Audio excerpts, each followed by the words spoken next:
Welcome to In the Lab, a podcast from Luminate, the leading provider of data and insights for the entertainment industry. I'm Andrew Wallenstein, Chief Media Analyst with Luminate Intelligence.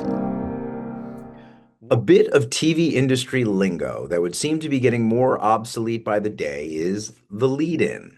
That's the term left over from the era of the linear TV schedule for a TV show used to bring attention to other TV shows. You would schedule an established lead-in show at 8 p.m., for instance, with the hope that the established audience already coming in at that time will be game to sample a newer show at 8:30. And so you had to be careful to pick a show that would appeal to the one being attracted by the lead-in audience. But now that we're in the streaming era and everything is on demand whenever you like, the lead-in would seem to be a concept bordering on extinction. But in fact, the lead-in is alive and well, just being reinvented for the streaming era in a whole new way. So to explain, here's Dave Kaplan, head of content analytics for entertainment, sports, and Peacock at NBCUniversal, to explain how their hit Peacock series Love Island was used as a lead-in of sorts, even though streaming doesn't operate by time slots. Thanks for being with us, Dave. Thanks, Andrew. Happy to be here. Cool. So let's start with Love Island, which it just so happens Luminate has just crowned the #1 most watched series of 2025, which is a first time for an unscripted show, first time for a non-Netflix show. So I'd say it's quite a distinction. And we've got some stats, as you can see, to show just how big this show was. But Dave, can you give us some context about how successful this was for Peacock? Yeah, and that's great to hear, and breaking news on that #1 stats.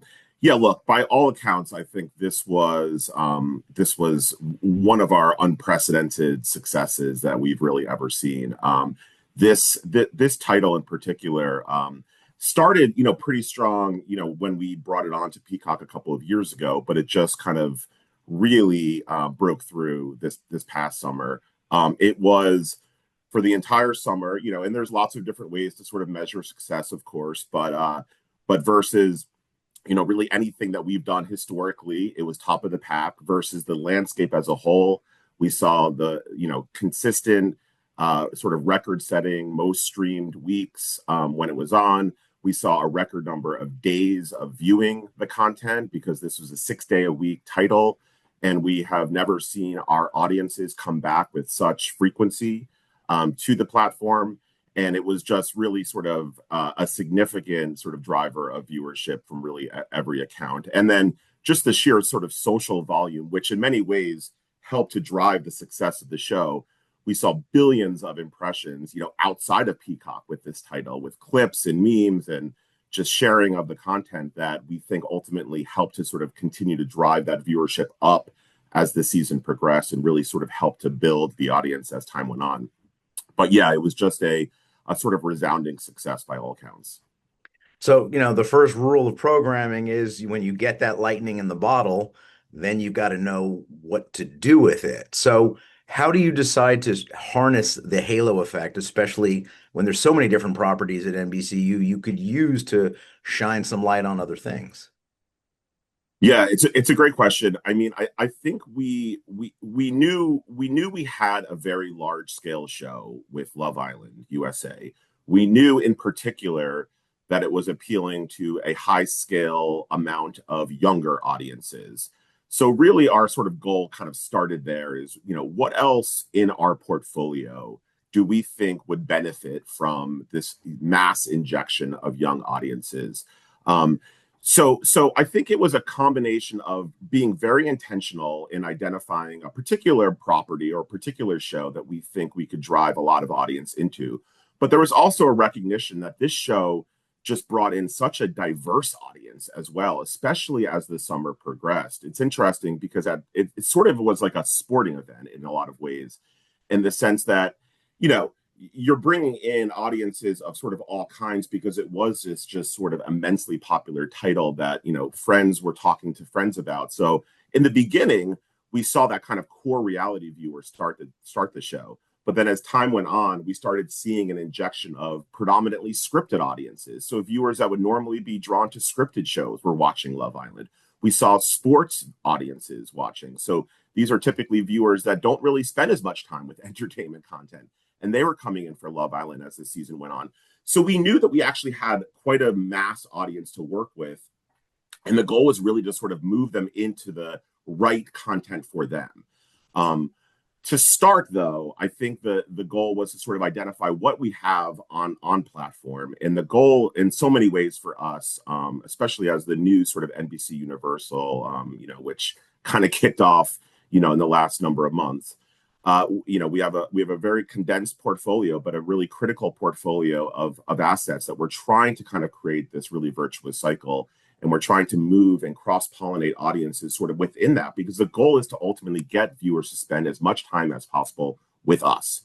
So Bravo is indisputably, I think, a legend in the reality TV space. It's sort of hard to find another brand or portfolio that has kind of dominated unscripted as well as Bravo has. But that being said, we think very sort of long term about that brand and that portfolio, and how do we sort of drive as much traction for it in the long term. And we also want to make sure that we are constantly replenishing that audience as well with younger viewers that are coming in and really experiencing it in some cases for the first time. So we knew that we had this show that was launching as part of Bravo, which was called Next Generation NYC, which we call it a follow doc. And it's basically a docuseries that was, following the lives of like 10 young New Yorkers in New York City, sort of navigating, family and friends and career. And we knew that this one was sort of in the hopper. And then we saw that Love Island, of course, was sort of on our rollout, and it was coming in the summer. And we thought, okay, these two titles actually could pair quite nicely. We struggle, admittedly, to launch any new shows. It's a difficult and challenging environment, as we all know, whether that's through linear or streaming. But we knew that we had Love Island in the mass audience. We knew that we had this next gen show that kind of had a very aligned audience as well. And we synced them deliberately to effectively roll out at the same time, and pair the two together. And so we leverage pretty much from the jump the heft of Love Island, and we moved audience through a variety of tactics into the Next Gen NYC program. The goal, of course, was to get that show off the ground and get that show launched, but it was also really to start to bring in that mass Love Island audience into the Bravo portfolio and hopefully get them watching more of that type of content, of which we have years and years of and dozens of shows potentially to offer to them. So you have an interesting stat to share here and it was funny because, I was talking to my wife this morning, who is both a Bravo super fan and a Love Island super fan. And when I told her about this stat, that 80% of the Love Island audience is not regular Bravo watchers, she could not process that. And to some degree, considering it's true, I might be tempted to conclude that these shows are not, in fact, compatible. So why instead did you see it as an opportunity?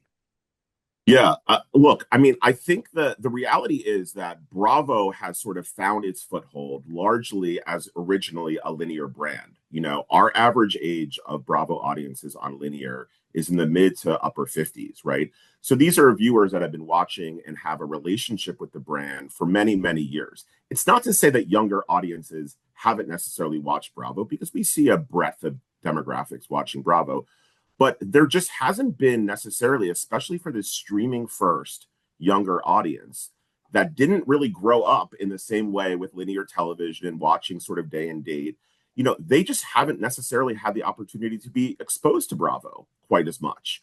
So really for them, it was a brand that, they had heard about, that perhaps their parents have watched, but they haven't themselves really had the access point by which to experience it. And that's really what it came down to, is just simply a function of distribution and availability of those audiences.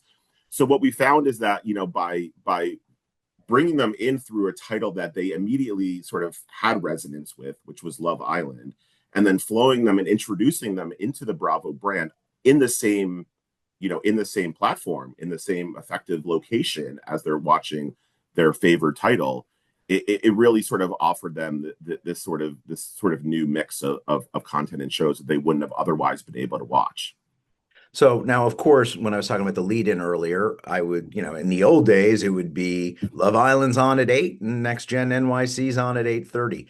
That's not obviously how it works anymore. So talk about the things that create the lead-in experience, things Yeah. like, the algorithm and such. Yeah, I mean, there's a few kind of tactics that we deploy to really try to position one title as effectively a lead-in for another title. I'll get to the sort of main thrust of it, which is this autoplay technique that we use. But we also just, use a lot of merchandising and editorial tactics on platform. We feature both titles in our hero rails on the platform, which are really spotlighting particular titles that we know we want audiences to consume potentially at the same time. So it kind of like creates this pairing effect of the shows. The algorithm also is increasingly quite smart and is able to understand the content tastes of a particular user and then hopefully serve them up related content that we think they will enjoy as well. So I think pretty quickly the sort of fan base of the and the metadata that we have around Next Gen NYC clearly identified it as a show that carries characteristics that we think would appeal to the Love Island viewer. So the sort of the algorithm was just getting sort of smarter and was able to kind of serve up the appropriate content. But we also know that the human-led editorial curation is a really big part of all of this. And it's the one that we think can, in some cases, move the needle the most, especially early on. So we deliberately leveraged, again, that we had millions of viewers kind of coming in and watching Love Island day and date, which is an amazing thing, to see in the sort of streaming era, to actually get people to show up at a particular time on a particular day in mass. But it was a beautiful thing because then we could easily sort of segue those audiences via autoplay. So the Love Island show ends, and then immediately following it, we sort of sequence Next Gen NYC. So audiences, don't really have too much of a chance to leave, and pretty quickly and in short order, they're introduced to a new title. And so we leverage that, in a persistent way, I would say, because, understandably, I think early on, some audiences, are just kind of coming in for their Love Island fix and they would leave. But the more that we sort of positioned Love Island and surface Love Island or surface Next Gen NYC for these audiences, the more persistent and consistent we were about doing it. Eventually, most of the Love Island audience found it in some form or fashion. Yeah, I mean, share any stats that you've got with regard to how do you know that this worked? Yeah, because by the way, it doesn't necessarily always work, right? Like in some cases, we try to sort of, create this connection. I don't want to say force the connection, but we're hopeful that the connection will be, a meaningful one, and it doesn't always sort of work the way that we intended. And the way that we typically judge it is, well, first and foremost, we want to see kind of what percentage of the lead-in audience, if you will, ultimately watches at least some portion of the lead-out audience. So in this case, we saw a pretty sort of high conversion early on. But I think the most telling statistic for us was that return rate stat. So once they're introduced, the Love Island audience was introduced to Next Gen NYC. The goal was to actually get them then to come back and continue watching Next Gen NYC week on week, especially when we took the sort of, when the halo, if you will, that we were inducing, as that waned, and it was more up to the audience to kind of come back and find it.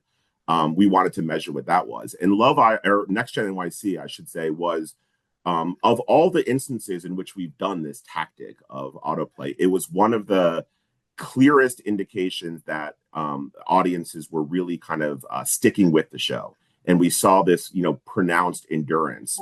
I think like after the first or second episode where we did this autoplay thing, when we looked at Next Gen NYC's viewership for episode 3 and 4 and 5, it was like within single digit percentages viewership wise of the original episode, meaning that like the vast majority of the audiences that watched episode 1 and 2 via this Love Island lead in came back and continued watching. So that return rate factor ultimately is really important to us. So you've got a stat here that nearly 3/4 of Next Gen NYC's Peacock reach also streamed Love Island. I mean, considering you say you've done this before with other shows, varying degrees of success, give some context to that number. Is it like remarkable or? Yeah, I would say it's pretty remarkable. Yeah, I mean, from I don't have necessarily a benchmark of what we typically see to kind of compare that 75% number to, but I will say that more often than not, it's the minority of the audience was also overlapping with the sort of the lead in, if you will. So in this case, the fact that like such a as you said, 75% or a clear majority of the viewers also watched that Love Island show. It definitely was higher than what we've typically seen for sure. And I mean, it was also interesting to learn that the debut of this show ranked as #1 most watched series premiere in Bravo history. I mean, that's saying something. Yeah, no, it really is. I mean, this is going back now, a decade and a half or more since, the Bravo brand launched. And remember, back in the day when we were launching shows on linear, we were still able to reach a mass audience in that environment, in the linear environment. And the fact that we were able to accomplish that via streaming is just a profound sort of testament to this renewed power of sampling and exposure that we've been able to build in the streaming environment. So yes, as you said, it was the single biggest series premiere of any Bravo show of all time. Okay, so more people watched this episode, that first episode of Next Gen NYC, than have watched the first episode of any other series we've ever done. And overall, across its entire season, it was the biggest peak Bravo on Peacock show that we've ever had. So again, because it had that staying power, even beyond that series premiere, we were able to pull audiences across multiple episodes, and the show as a whole became our biggest ever. So it was great in that regard. We also talked to audiences to kind of understand, we heard a lot of audiences tell us, in focus groups and in other sort of survey environments where we were able to probe a little bit more about, kind of like their likes and dislikes and their favorability around these shows. We were able to sort of hear that, like for them, they were telling us that that this was like their first experience with Bravo, and that they now have sort of an improved perception of the Bravo brand. And they tell us that they have an increased likelihood to ultimately wanting to watch more Bravo content even after Next Gen NYC ended. So it really accomplished that kind of short-term goal of getting a new show off the ground. But again, for us, like that kind of longer-term goal of engagement is really important. We want to ensure that we are creating this kind of lasting relationship with our audiences. So the fact that they now have this improved perception of the Bravo brand and are more open to trying other content within that portfolio is just an amazing sort of accomplishment, I think, even from a longer term perspective. It's also remarkable because I would imagine the more intuitive move is to promote from Peacock to other shows on Peacock. Yeah. Could it ever, and so here you are sort of jumping the medium, so to speak, to linear. Could it ever work possibly the other way around, a Bravo program pushing to Peacock? Yeah. So yes. So a Bravo linear program, you're saying, or a Correct. Bravo Linear. linear program. Yeah, we certainly lever. I mean, look, the reality is our linear base is we know that it's elusive, and there is going to be a point in time. It probably won't decline all the way down, of course, but we know that we every year that goes on, there's a cord cutting phenomenon in our industry, and audiences are leaving. So we know that we need to do our very best to ensure that we are using the continued power of our linear ecosystem to drive audiences to the Peacock environment as well. So we often are featuring, for example, within our Bravo linear content, for example, there's a show called Traders, which actually had its season 4 premiere last night. And I looked at some early numbers, and it is off. It is hit the ground running, even just in the first night. So I'm very pleased with what we saw just in the first few hours of availability last night. But what we did with that show, and we've done this a couple of times, but last season we put what we call promo runs of the show on the linear network. So basically, if you're watching Bravo at 8 o'clock, for example, on the linear network, at 9 o'clock, you will see an episode of Traders. Episode 1, just to try to give you a little bit of, again, this is another sort of, example of that kind of lead-in kind of effect that we're trying to kind of ultimately achieve in the linear environment. So we put that show, we put that show, the Peacock show, the Peacock original show, on Bravo at like 9 o'clock after like an 8 o'clock lead-in. And then we were able to measure through a variety of sources, measure what percentage of that linear audience ultimately then went to Peacock to sign up for the service and continue watching Traders. And what we found is that like it was something like, I don't remember the exact percentage, but it was double-digit percentage, which we typically see, and the industry as a whole typically sees that conversion from linear to streaming is like low single digits on average. When you put a streaming show on linear and you're trying to get people to watch more of it on streaming, it converts like in the single digits. This one converted in like the low double digits. Okay, that Trader show. So it was a great example of how we were leveraging, again, the sort of heft and audience compatibility that we knew we had on the Bravo linear network. And we were able to then expose them to a Peacock show. And many of them aren't Peacock subscribers. And we know that we want to get them into Peacock as quickly as possible because there is a chance they may choose to cut the cord themselves at some point. And this show really helped to accomplish that. So we're trying to be really smart about doing that selectively. Again, we can't force fit it. You can't put every Peacock show on linear with the hope that you're going to bring that linear audience over. But when it makes sense, and it did in the case of Traders, because we knew we had a like-minded Bravo audience. There's Bravo talent on the Traders show. We're leveraging our personalities that these Bravo linear customers are very familiar with. So it's almost like a sort of a natural fit in that regard. And, as you were talking about earlier, Love Island is such a broad show that there's really like multiple different audience segments that are coming in to see this. And so does that open an opportunity to try completely, or I guess I should say, does it open an opportunity to drive to multiple places? Is that something you would even contemplate, or is that too much? No, for sure. Some of it, like I said, it happens sort of naturally. So we use a combination of this kind of human-led editorial curation where we're being very deliberate, like we want to get this next-gen show launched. And then we also know the algorithm is going to do its thing. And the algorithm and some of our promotion optimization as well is informed by what we call these content taste groups. We basically segment our audiences on Peacock into different classifications based on their viewing preferences. So we're able to kind of easily identify a hardcore reality viewer or a scripted viewer or a sports, fan. And then we're able in turn to both serve them up the appropriate relevant content and then also promotionally to serve them promotional marketing spots, if you will, that caters to the particular content category in which they're most interested in. And that's very much what happened with in the case of Love Island. We were able to see that, okay, there's some audiences that actually, like, we know Love Island is their reality fix. Beyond that, they're not interested in reality. So we put up like this older acquired content, Vampire Diaries, for example. And we saw Vampire Diaries take off. This is like a teen supernatural drama from like years ago. That took off with that audience.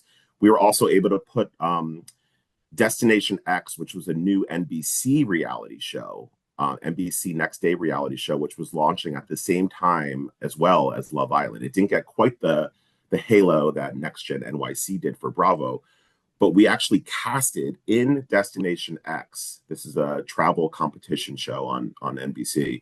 We casted a Love Island contestant who was on the prior season into Destination X, this new NBC show, because we deliberately were hopeful that NBC-oriented audience that was watching Love Island might then take up this other new show because they're seeing a familiar face from Love Island. So we're really trying to be sort of intentional in some ways, about really going after and being surgical about connecting the different types of viewers into their sort of respective outlets. And then we're also, relying on the algorithm, and some of our, our data-driven decisions that are sort of happening in the background to make sure that the right content is paired with the right audience. I wonder when you got a success like this, whether to some degree it redefines what success on Peacock or on, any streaming service is. In Yeah. other words, perhaps a show could be just as big as Love Island, but it's an audience unto itself that doesn't travel. Do you think it does have this potential to redefine success? Yeah, I mean, I don't think that we actually internally talk about success, just purely through the lens of like subscribers, subscriber acquisition or, or inflow that we're getting from a particular title. Like for us, like engagement is a really important way in which we're kind of trying to kind of understand success. So if the show is bringing in an audience and they wouldn't have otherwise been watching something else on the platform, then that's an indication of success, meaning that it's actually creating this essentialness for them, and they wouldn't be on the platform had it not been for this. Another measure of success over that audience into other content and ensuring that their tenure ultimately increases and that the title gets them to come back day in, day out. This notion of habituation is really important to us because we're trying to make Peacock a daily use platform for our audiences. So we measure success also in terms of a show's ability to drive people back to the platform sort of day in, day out. Love Island inherently, of course, does that because of the nature in which it's rolled out and produced. But also when we look at other audiences or other shows, if they're able to bring audiences back with frequency and in this kind of really consistent manner, we know that that is also an indication of success. If we're able to kind of convert audiences between our different content types, if we're able to move an NBC audience into a Peacock audience, into a Bravo audience, that's another indication of success for us. So yeah, the sort of reductive way of looking at success historically may have been subscribers, but to us, that's important to some degree. But really, this notion of engagement, habituation, and a show's unique ability to bring in an audience is probably more of the way in which we're determining success. So one more question for you, which is Love Island, of course, is going to come back, presumably next summer. Uh, does armed with this data, does it sort of change the strategic focus of what you're going to do for Love Island? Is it just, hey, we're going to find another next gen NYC to train that audience on, or is there something even more than that? Yeah, it's a good question. We do, as you can imagine, when we have a show as much of a hit as Love Island, we do a massive amount of kind of post-mortem work to understand the audience's proclivities, kind of what they want more of, less of, what they think of the Peacock platform, what was missing for them when they came the last time, and what would they want to see more of. So we take all these inputs, and the goal is to really kind of create an experience for them that feels just a lot more enjoyable, comprehensive, entertaining, etc. So when we're approaching Love Island next time, look, one thing is for sure, we know that there's going to be a couple of brand new shows that we're trying to get off the ground. Or by the way, I should add that season twos are also important to give a little bit of a jolt to because oftentimes like we're historically as an industry very focused on the pilots and the first seasons of these shows, but we know that like if you can get that audience back for a second cycle, the chances of keeping them for far longer into a show's tenure just heightens from there. So I think it's actually a greater objective to get people back for a second season. So no doubt Next Gen NYC season 2 and some other season 2s will be sort of planted probably around the Love Island time. But I also think like beyond that we're just going to be a lot smarter about how we kind of highlight certain other types of content on the platform. And I'll tell you, like, in the case of Love Island, for example, we've done a variety of spin-offs, of the show, which Love Island games, etc. And they do a pretty good job of holding on to that core. But a lot of the Love Island audience, they have this sort of really, captivating 6-week experience, this ritualistic experience. And they're kind of just like, oh man, I need something else. I need something different. I can't just like keep watching more and more Love Island. So we now know from looking at what they were drawn to this last go around, and also what they tell us, like I said, in these surveys and these focus groups, we're able now to kind of serve up more of that kind of content and be a lot more, I think, individualized about it. Like as next summer, we as a technology sort of under the technology underpinning of our platform will have been improved as well. So we're just going to be a lot smarter, I think, about serving up the smarter content for each of the sort of discrete audience groups. Well, I'm looking forward to seeing what you do with Love Island next time around. Thanks for joining me, Dave. Yeah, happy to be here. Thanks, Andrew. Appreciate it.